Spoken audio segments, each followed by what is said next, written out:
Monsoon महासेल स्वस्तात मस्त. खुश खबर. तरुण मित्रांच्या स्टाईल मध्ये भर घालण्यासाठी व गर्दीत सर्वात उठून दिसण्यासाठी शू कलेक्शन घेऊन आलंय लेटेस्ट कपड्यांचे भव्य दालन. मित्रांनो, तुमच्या नेहमीच्या स्टाईलला द्या आता नवा आणि ट्रेंडी लुक आपल्या सोनईत शू कलेक्शन मध्ये. Trendy T shirts, stylish jeans pant, सर्व प्रकारच्या फिटिंग मध्ये शर्ट्स व पॅन्ट्स फक्त 250 रुपयात.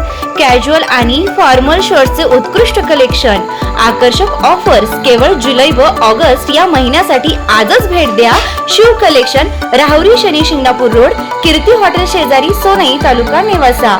संपर्क प्रोप्रायटर सार्थक ढोकणे 9730541881, तसेच प्रोप्रायटर प्रतीक ढोकणे 9309935991.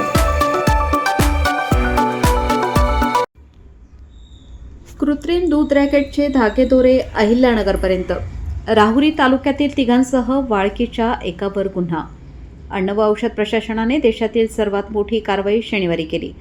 पुणे मंचर येथे केलेल्या कारवाईत 6 जिल्ह्यातील मोठे रॅकेट समोर आले आहे. कृत्रिम दूध निर्मितीच्या संशयातून या प्रकरणात संशयित 26 जणांवर गुन्हे दाखल झाले असून त्याचे धागेदोरे अहिल्यानगरपर्यंत पोहोचले आहेत.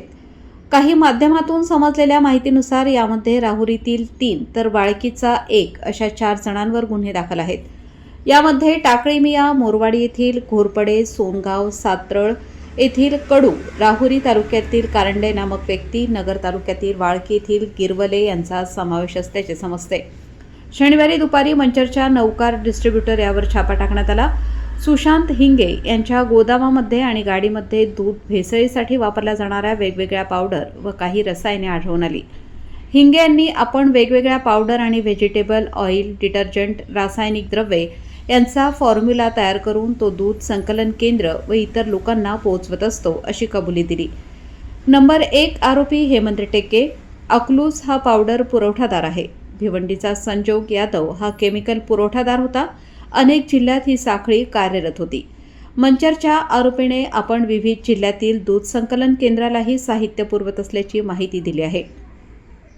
त्यानुसार रविवारी अहिल्यानगर जिल्ह्यातही, विशेषतः राहुरी तालुक्यात विविध ठिकाणी मंचर पोलिसांनी स्थानिक अन्न व औषध प्रशासनाने छापे टाकले. यावेळी वेगवेगळे साहित्य जप्त करणे एवढेच नव्हे तर आर्थिक व्यवहार आणि डिजिटल पुरावे हे देखील तपासले गेल्याचे समजते. यात मोबाईल, सीसीटीव्ही, वाहतूक व्यवस्था यातूनच 6 आरोपी निष्पन्न करण्यावर भर असल्याचे सांगितले जाते. एकूणच वरील सर्व आरोपींनी संगनमताने आर्थिक लाभाच्या दृष्टीने अखाद्य, विषारी रासायनिक पदार्थ वापरून असुरक्षित व आरोग्यास घातक अन्न, कृत्रिम बनावट दूध तयार करून साठवणूक, वाहतूक, विक्री करून व सामान्य जनतेची फसवणूक केली असून त्यांच्या जीवितास व आरोग्यास गंभीर धोका निर्माण केला.